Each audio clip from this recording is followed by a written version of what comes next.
my name is Natasha and welcome back to my Booktube channel. So today I'm going to be doing my April TBR, which is also my O.W.L.s readathon TBR because it's in the same month, so that's what I'm going to call it. So I'm going to be aimed to become an alchemist, so I have to do all 12 subjects, which is a lot, but I'm still going to try because I am feeling good after this reading month, which was amazing because I've been quarantined, so I hope that my reading continues to go as well, even if the situation gets better, which I hope it does because the world is in a terrible place right now.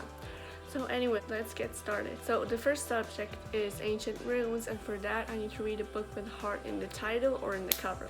Now, I may have cheated a little. I'll explain myself. So the book I have chosen for the subject is Calendar Girl by Audrey Carlan, Volume 1. I know I'm showing you Volume 2, but I don't have Volume 1 with me right now, so I'm just showing it to you. And you may be asking, where's the heart? I cannot see it. Well, you see that little heart right there? I'm counting it. Now, I do have better books for this, but I just really been wanting to read the first book in the series, so yeah.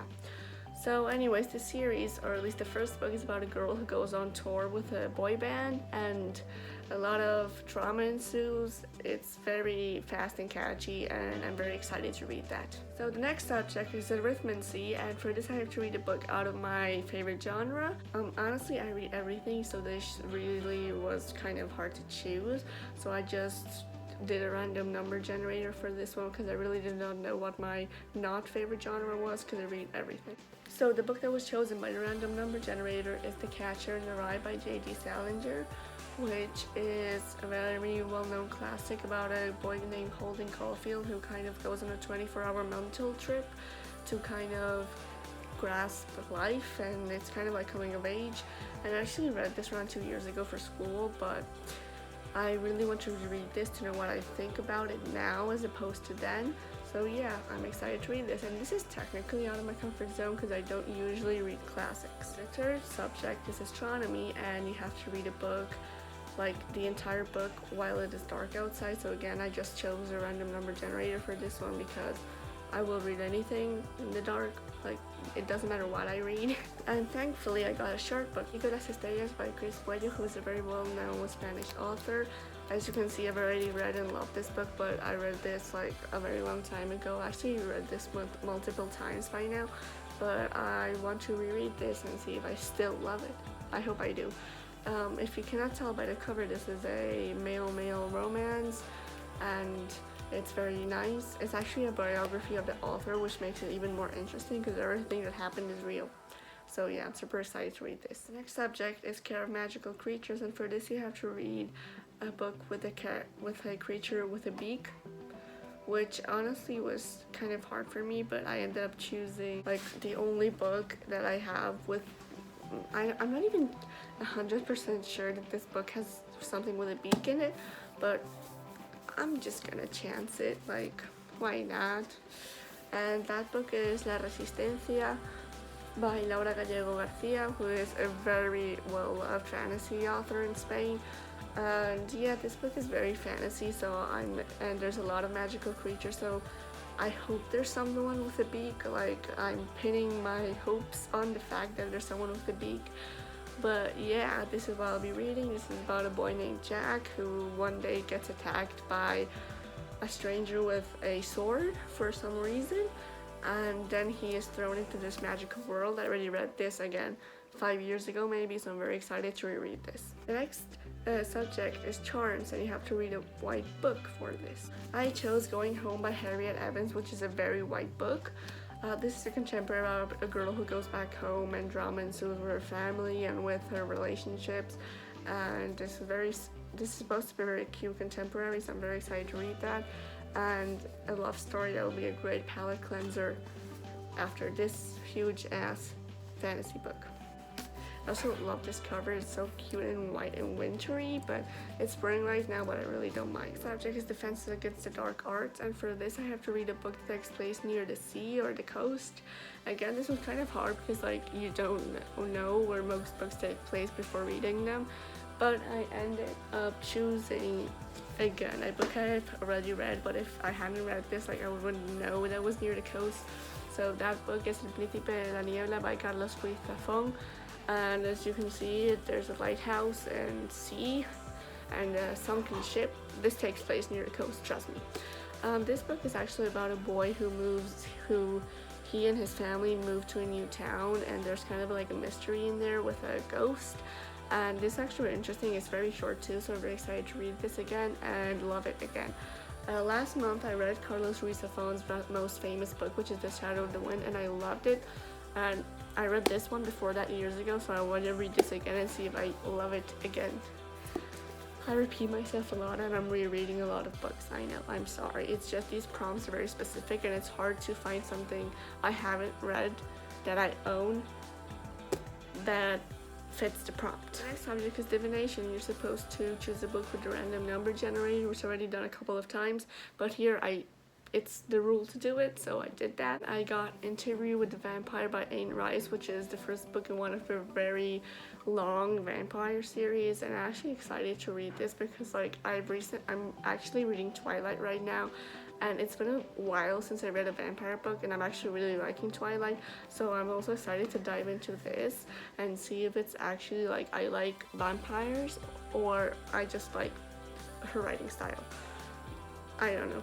I'm very excited to read this because I have the first 8 books in the series, so if I don't like this, I will be very sad. It's in Spanish because I was gifted the whole series in Spanish. But yeah, I really want to read this and see what I think of it. Again, it's vampires, so it could go either way.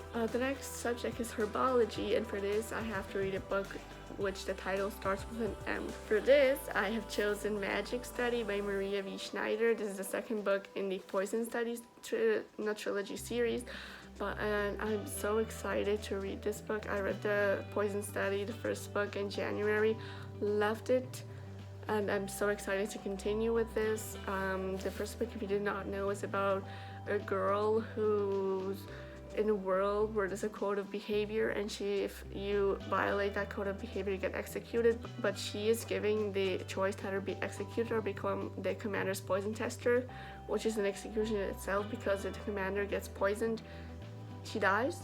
So yeah, it's a very light fantasy read, but with so much action and a little bit of romance, and honestly, I love the series. I'm so excited to continue. The next subject is History of Magic, and for this you have to read a book about a witch or wizard. Again, I struggled to think of a book about witches and wizards that wasn't Harry Potter, because I already read Harry Potter in January, so that was hard, but I got the solution.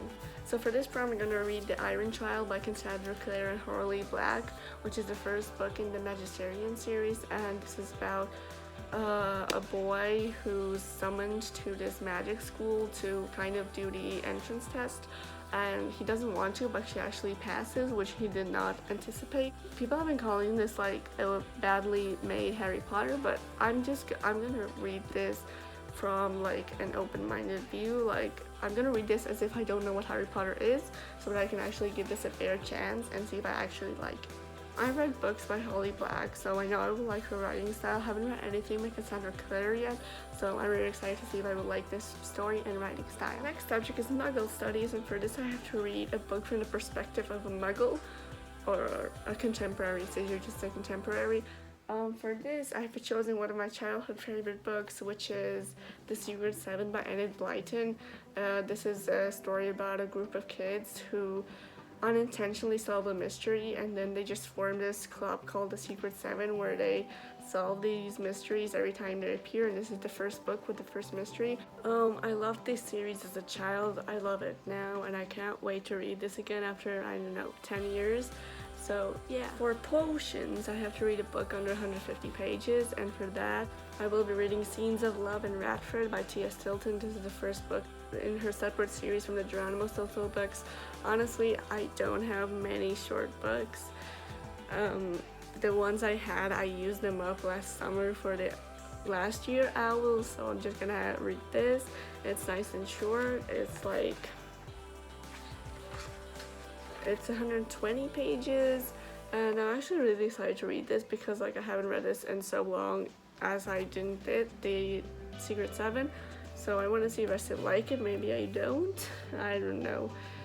This was hard for me because I have nothing I'm dying to read that's less than 150 pages, so this will have to suffice. The last subject is transfiguration. For this I have to read a book with shape-shifting in it, and this is again a bit of cheating, but I will be reading Crest by Marissa Meyer, which is the third book in the Lunar Chronicles, which I'm currently reading with @bookishfaye on Instagram, and I am loving it so much. I'm pretty sure we'll read this and some of the other books next month, so I'm just gonna put this as a prompt.